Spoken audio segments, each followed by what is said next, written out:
नमः सिद्धेभ्यः।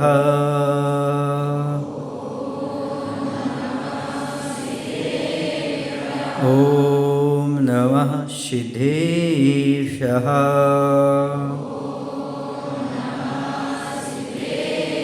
निर्निधि से धीर हो, वीर बने गंभीर, पूर्ण तैर कर पालिया भवसागर का तीर। अधीर हो मुझे धीर दो, सहन करो सब पीर, चीर चीर कर चिर लखूं अंतस की तस्वीर, अंतस की तस्वीर। बोली देवाय देव श्री महावीर भगवान की, भगवान के निर्माण महोत्सव की, आचार्य गुरुदेव श्री विद्यासागर जी महाराज की, नवाचार्य श्री समय सागर जी महाराज की, आज के आनंद की, परम पूज्य सागर जी महाराज की, समस्त आचार्य संघ की। आज के आनंद की जय इसलिए बोली है क्योंकि सभी लोग ये कह रहे थे अभी कक्ष में कि महाराज हमने सदलगा में पहली बार ऐसी दीपावली पर्व को मनाया। कोई भी समोसन में बैठ कर के जो आनंद आया आज तक जीवन में कभी नहीं आया था। अभी तो रुक जाओ, अभी तो और आपके पास 10 दिन अच्छे हैं, अच्छे से आप दीपावली रोज मना सकते हैं, रोज आनंद का अनुभव कर सकते हैं। आज के दिन भगवान को मुक्ति मिल गई थी, स्वतंत्र हो गई थी, और हम भी आज स्वतंत्र हो गए। आप पूछिए कैसे स्वतंत्र हो गए?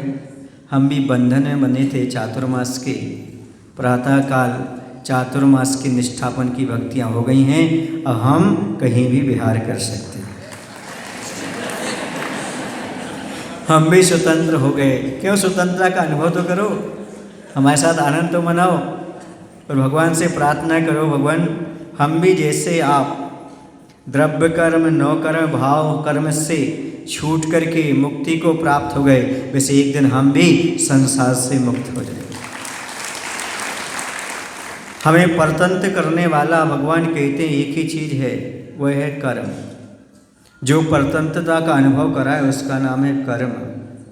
और जब तक कर्म रहता है, जब तक परतंत्रता का अनुभव होता रहता है, और जैसे कर्म का क्षय हो जाता है, परतंत्रता समाप्त हो जाती है, स्वतंत्रता प्राप्त हो जाती है। जो कुछ भी हम जीवन में प्रयास करें, धर्म के आयाम को अपनाएं, जो भी अनुष्ठान करें, उनके पीछे एक ही उद्देश्य होना चाहिए, हमारी कर्म की नजरा हो, मुक्ति का लाभ प्राप्त हो। जो चातुर्मास की स्थापना की थी उसका निष्ठापन हो चुका है, उसकी भक्तियाँ भी हो चुकी हैं, सारे कार्य संपन्न हो गए हैं, और वह सब भगवान महावीर की कृपा से, पार्श्वनाथ भगवान की कृपा से, आचार्य भगवान विद्यासागर जी की कृपा से, आचार्य समय सागर जी महाराज के आशीर्वाद से सारी कार्य निर्विघ्न संपन्न हो गए। महत्वपूर्ण इस बात का नहीं है कि चातुर्मास हमारा निर्विघ्न संपन्न हो गया। मैं ये तो नहीं कह सकता कि हमारा चातुर्मास निर्विघ्न संपन्न हुआ है। मैं बिल्कुल नहीं कहूँगा कि हमारा चातुर्मास सदलगा में निर्विघ्न संपन्न हुआ है, बल्कि ये कहूँगा सदलगा में सानंद निर्विघ्न संपन्न हुआ है। निर्विघ्न के साथ साथ सानंद भी जोड़ना है। कैसा हुआ? सानंद निर्विघ्न संपन्न हुआ है, और उसका प्रतिफल दिखाई दे रहा है कि आपके नगर में आचार्य भगवंत का कीर्तिमान स्थापित होने के लिए जा रहा है। आचार्य की चरण पादुका स्थापित होने जा रही है। उसके साथ ही साथ चातुर्मास के निष्ठापन में 24 नहीं 25 समोषण की रचना हो चुकी है। अब ताली बजाने से कुछ नहीं होगा, जयकारा लगाने से कुछ नहीं होगा, अब तो सवाल पैदा होगा। और जिन जिन व्यक्तियों को कर्म की निजरा करना है, तो आचार्य महाराज एक ही बात कहते हैं कि सावक को कर्म निर्जरा के मात्र 2 साधन मुख्य हैं। विशेष कर्म की निर्जरा कर सकता है। मैं बंधो जिन देव को करयति निर्मल भाव, कर बंद के छेदने और न कछु पाए। भगवान की भक्ति और दान, इन दोष के अलावा ग्रस्त के पास कोई भी ऐसा साधन नहीं है जिससे वह कर्म की निर्जरा होकर के करके स्वतंत्र हो सकता है। इसे कर्म निर्जरा के लिए 2 साधन मिले हैं, एक पूजन है, दूसरा दान है। और समोषण महामंडल विधान में दोनों चीज़ें करना है, दान भी करना है और पूजन करना है। जो दान करेगा सो पूजन करेगा, सीधी सी बात है। दान के साथ पूजन करोगे तो उसका आनंद अलग आता है। और समोषण में बैठ कर के अन्यत्र पूजन करना अलग है और समोषण में बैठ कर के पूजन करना अलग है। एक बार जिस व्यक्ति ने समोषण में बैठ के पूजन कर ली, समझो उसका कल्याण निश्चित है। क्योंकि समोषण में वही जीव आ पाता है, आता तो है पर समोषण में बैठ वही सकता है अंदर उच्च स्थान पर जो व्यक्ति कल्याण का मार्ग प्रशस्त करता हो। ये धन दौलत तो आती जाती रहती है, यदि आपने ये अवसर खो दिया तो आगे आपको अवसर प्राप्त हो जरूरी नहीं। मैं ये नहीं कहता कि आपके यहाँ समोषण बार बार न लगें, बार बार लगें, लेकिन ये जरूरी नहीं है कि आप बार बार रहो। ये जरूरी नहीं कि आपकी आयु शेष रहे, ये जरूरी नहीं आपका पुण्य का उदय रहे, ये जरूरी नहीं आप स्वस्थ रहें, ये जरूरी नहीं आपके पास पैसा रहे, ये जरूरी नहीं है कि आपकी भावना बने, ये जरूरी नहीं है कि आप अनुकूलता जुटा सकें। आज आपके पास अनुकूलता है, धन है, गुरु है, सानिध्य है, आज का अवसर मत चूजिएगा। जैसा बने वैसा समोषण में अपना योगदान दीजिएगा, आकर के भगवान की आराधना पूजन करिएगा। अभी समोषण नहीं है ये। क्यों नहीं है समोषण? क्योंकि अभी इन समोषण में भगवान विराजमान नहीं है। इस समोषण तो विराजमान है, बाकी इनमें नहीं है। और जब भगवान विराजमान हो जाएगा, समोषण हो जाएगा, उसका अतिशय देखते बनेगा। एक कल्पद्रुम महामंडल कहलाता है। समोषण में कल्पवृक्ष दिख रहा है आपको ऊपर, जो मांगो वह प्राप्त होता है, इसका नाम है कल्पद्रुम। कल्प माने जो कल्पना करो, द्रुम माने वृक्ष, वैसी चीज प्रदान करने वाला कल्पद्रुम कहलाता है। आप दुनिया में लाखों रुपए खर्च कर देना, करोड़ों खर्च कर देना, वो आपको स्वास्थ्य, धन, वैभव, समृद्धि और तुम्हारे साढ़े साथिया और विघ्न, बाधाएं, ऊपरी बाधा जो कुछ है वो समाप्त नहीं होंगे। लेकिन एक बार पूरा परिवार समोषण में बैठ जाएगा, उसकी सारी चीज़ें समाप्त हो जाएंगी और सब चीज़ें अच्छी अच्छी उसको प्राप्त हो जाएंगी।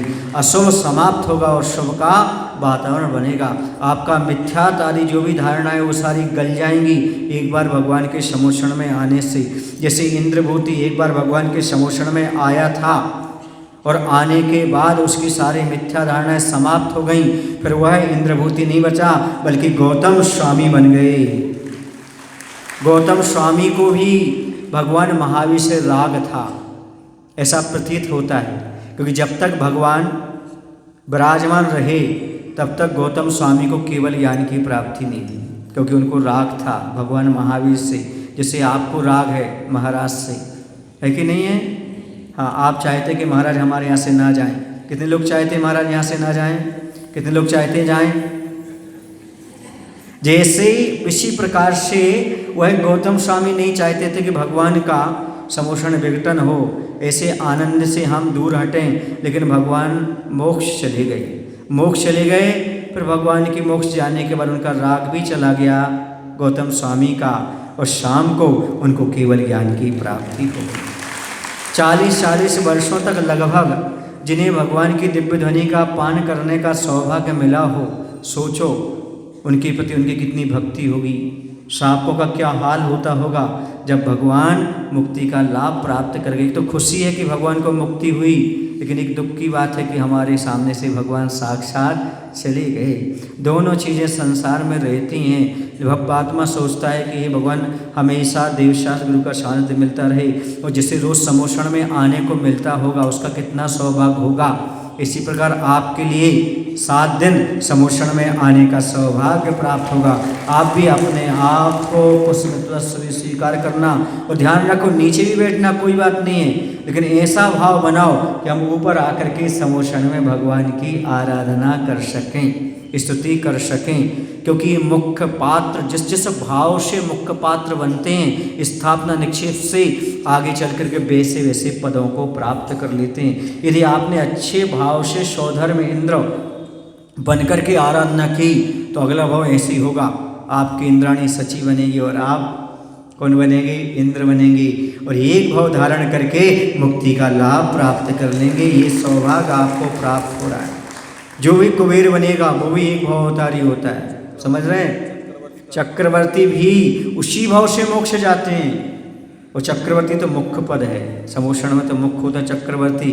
96,000 रानियाँ होती हैं, सुन रहे हो? कितनी रानियों का स्वामी होता है? हाँ, इतने 9 निधि 14 रत्न, समझ रहे ना? तो अभी जो आप बन जाओगे, बन के स्वर्ग जाओगे, स्वर्ग से आकर के नीचे फिर चक्रवर्ती बनोगे, चक्रवर्ती बन करके फिर सब भोग करके सब कुछ छोड़ करके मुनि बन करके आत्म कल्याण करोगे। ये भावना आज भालो, जैसी भावना भाओगे वैसा फल मिलेगा। कहते भावना भवनाशिनी होती है। ये चंचला लक्ष्मी तो आती चली जाती है, कुछ नहीं है। एक आध जो खेत है ना वो ही जाएगा और कुछ नहीं जाएगा। एक आध एकड़ खेत है ना वो कुछ नहीं है, बहुत सारे एकड़ हैं आपके पास। 1 एकड़ यदि खेत बिक गया तो कोई बड़ी बात नहीं, लेकिन 1 एकड़ खेत बेचने से आपके लिए समोषण में चक्रवर्ती और सौधर में जैसे इंद्र ऐसे पद को प्राप्त करोगे आप। ये कोई सहज नहीं है, सरल नहीं है। ऐसे पदों को प्राप्त करने के लिए लोग करोड़ों रुपए दान करते हैं तो भी नहीं बन पाते। आपके यहाँ तो सौभाग्य मिल रहा है। क्या मिल रहा है? सस्ते में, समझ रहे? और बहुत आनंद आ रहा है। कम पैसों में आपको बहुत आनंद, क्योंकि यहाँ के लोग किसान लोग हैं, इसलिए उनके लिए कम में सारा आनंद प्राप्त हो रहा है। यदि यही तुम शहर में जाओगे, बड़े नगर में जाओगे, आपको बहुत करोड़ों में भी ऊपर तक जाने के लिए नहीं मिलेगा। आराधना पूजन करना, वहाँ देव शास्त्र गुरु के पास समोषण में बैठ करके जो आनंद लेगा उसका आनंद अद्भुत ही होगा। निश्चित वह आगे चल करके भगवान महावीर जैसे किसी भगवान के समोषण में बैठ करके आराधना करेगा और मुक्ति का लाभ प्राप्त करेगा। समझ आ रहा है ना? इसलिए कई बार मरीचि के जीव ने मिथ्या मार्ग को अपना करके और यहाँ वहाँ भ्रमण किया। सबसे ज़्यादा बहुचर्चित यदि चरित्र मिलता है तो भगवान महावीर का मिलता है। आदिनाथ मरीचि के जीव से लेकर महावीर तक की पूरी कथा मिलती है। मात्र क्यों? समोषण में आकर के भी दिग्भ्रमित हो गया। समझ आ रहा आपको? आप समोषण में आ गए, दिग्भ्रमित नहीं होना, अपनी चंचला लक्ष्मी का सदुपयोग करना। आप इतने भवों तक नहीं भटकोगे, बहुत जल्दी कल्याण हो जाएगा, अच्छे अच्छे पद मिलेंगे, वरना भटकना पड़ेगा। मोक्ष तो होना है सो होगा, लेकिन यदि आपके लिए बीच में अच्छा कुछ पुरुषार्थ किया तो अच्छे अच्छे पद प्राप्त करके, समोषण प्राप्त करके और चक्रवर्ती बन करके, सौधर्मधारी बन करके अपना जल्दी कल्याण कर सकते हैं। ये आपके ऊपर आधारित है। इसलिए नई बातें नए विचार पैदा कर इस शरीर में, नए वर्ष में भगवान पैदा कर, भगवान पैदा कर। सोचो, विचार करो, हमें नए विचार लाना है, नई भावना लेना है। नए वर्ष में जो पूजन करेगा, दान करेगा, विधान करेगा, सुन रहे ना, उसका जल्दी बेड़ा पार होगा। और नया वर्ष है, नए वर्ष में दान की शुरुआत करो, पूजा से शुरुआत करो, आपका पूरा वर्ष अच्छा जाएगा। और आज आपने दान बोला, समझो 10 दिन तक वह दान का फल आपको साक्षात प्राप्त होता रहेगा, आगे भी प्राप्त होगा। और आपकी जो दान राशि आएगी वो आचार्य भगवान की कीर्ति स्तंभ में लगेगी, उससे और कोई बड़ा पुण्य आपको प्राप्त होने वाला नहीं है। आचार्य भगवान की युगों युगों तक गाथाएं गाई जाएंगी। और जो वहाँ आकर के अपना मिथ्या छोड़ेगा, गुरु की आराधना करेगा, उस सब का फल ये दान करने वालों को प्राप्त होगा, सौभाग्य प्राप्त होगा। इसलिए आप अपने पुण्य को अक्षुण्ण बनाना चाहते हो और वर्षों तक टिकाए रखना चाहते हो और भवों तक टिकाना चाहते हो, तो चंचला लक्ष्मी का उपयोग भगवान के समोषण में आकर के करो, पूजन करो, उसका सौभाग्य आपको प्राप्त होगा। आज ही आप कर्म निर्जरा का साधन अपना सकते हो। नए वर्ष में क्या काम किया? हमने समोषण में जाने का सौभाग्य प्राप्त किया। कोई नए वर्ष में गाड़ी खरीदता है, कोई नए वर्ष में मकान का उद्घाटन करता है, कोई नए वर्ष में शोरूम का उद्घाटन करता है। मैं नए वर्ष में समोषण का उद्घाटन करूँगा। ये सौभाग्य हर किसी को प्राप्त नहीं होता, उसी को प्राप्त होता। चक्रवर्ती कहता है मुझे ना पुत्र रत्न चाहिए, न सुदर्शन चक्र चाहिए, मुझे उसको 3 सूचनाएं मिलती हैं। कौन सी? एक तुम्हारे यहाँ पुत्र रत्न उत्पन्न हुआ है, दूसरा तुम्हारे यहाँ चक्र रत्न उत्पन्न हुआ है, तीसरा भगवान को केवल ज्ञान हुआ है। वो कहता ना हमें पुत्र रत्न देखना, ना हमें सुदर्शन चक्र देखना, हमें तो भगवान के केवल ज्ञान की पूजा करना है। ये होता है चक्रवर्ती का भाव। आप भी यही भाव बनाओ। 7 दिन तक ना दुकान, ना मकान, ना कुछ नहीं, वो जीवन भर करते आए हैं। आपको उतना प्रॉफिट 7 दिन दुकान खोलने से और खेत में जाने से नहीं होगा जितना आप 7 दिन आराधना करेंगे। 7 साल तक, 7 भव तक आपका पुण्य आपका साथ देने वाला है। जब तक मुक्ति नहीं मिलेगी तब तक ऐसे पुण्य को कमाओ, ऐसी खेती करो। खेती तो अपन करते ही रहते हैं। 7 दिन खेती को पेंडिंग में करके, व्यापार को पेंडिंग में करके ऐसा व्यापार करो, पैसे का नहीं, पुण्य का, पुण्य कमाने का प्रयास करो। पुण्य के बारे में सोचो। पुण्य बढ़ेगा तो आपकी खेती, पैसा सब कुछ अपने आप बढ़ता चला जाएगा। उसकी ज़्यादा चिंता करने की आवश्यकता नहीं है। जो भगवान के समोषण में आके आराधना करेंगे उनकी सारी व्यवस्था देवतागण करेंगे। क्यों? क्योंकि आप भगवान की भक्ति कर रहे हो, और वह भक्त वही होता है जो भगवान के भक्तों की सेवा और आराधना में सहयोग देता है। आप यहाँ करेंगे, वहाँ आपका काम होता चला जाएगा। मैं ज़्यादा समय ना लेते हुए इतना अवश्य कहूँगा, गुरु महाराज की कृपा से ये सारा का सारा कार्य निर्विघ्न संपन्न हुआ। चातुर्मास निर्विघ्न संपन्न हुआ। अब आगे जैसा जो होगा वो आपके लिए सूचना मिलती चली जाएगी, आपको ज्ञात होगा। लेकिन इतना तो पक्का है, अभी समोषण विधान जब तक चलेगा तब तक तो सब लगा हुए हैं। लोगों ने ताली भी बजा दी है, सब खुश हो गए हैं कि महाराज कम से कम 10 तारीख तक तो रुक रहे हैं, है ना। वो भी कब? यदि महाराज का आदेश आ गया तो बीच में भी जा सकते हैं, यदि नहीं आया तो आपके यहाँ रुकना रहेगा। ये भी मैंने कह दिया। समझ आ रहा है आपको कि नहीं आ रहा? तो समोषण विधान में आप लोग तन मन धन से पूरा सहयोग दीजिएगा। ध्यान रखो, इस संसार की कोई संपत्ति आपके साथ जाने वाली नहीं है। जाने वाला यदि कोई है तो पुण्य है, धर्म है। मैंने आपको बताया था एक राजा था, राजा से पूछा आप कितनी बड़ी संपत्ति है, ये सारी संपत्ति के आप मालिक हैं? उसने कहा नहीं, मैं इस सारी संपत्ति का मालिक नहीं हूँ, क्योंकि संपत्ति परभव में काम नहीं आएगी। जो मैंने दान दी है वही संपत्ति मेरी है और वही परभव में काम आने वाली है। आप लोग भी इस भव में तो आनंद ले ही रहे हैं। परभव में संपत्ति को कैसे लाया जाए? तो कहते एफडी कैसे की जाए परभव की? तो परभव की एफडी करने का तरीका है दान। जितना दान करेंगे उतना आप परभव में प्राप्त करेंगे। मैं इतना ही प्रवचन करके अपनी बात समाप्त करता हूँ, क्योंकि दान ही सबसे बड़ा प्रवचन है, पूजन ही सबसे बड़ा प्रवचन है। यदि आप अपना लोभ छोड़ते हैं और अपना पुण्य को बढ़ाते हैं तो ये सबसे बड़ा उपदेश है। 4 महीने आपने क्या उपदेश ग्रहण किया आज आपको मालूम पड़ जाएगा।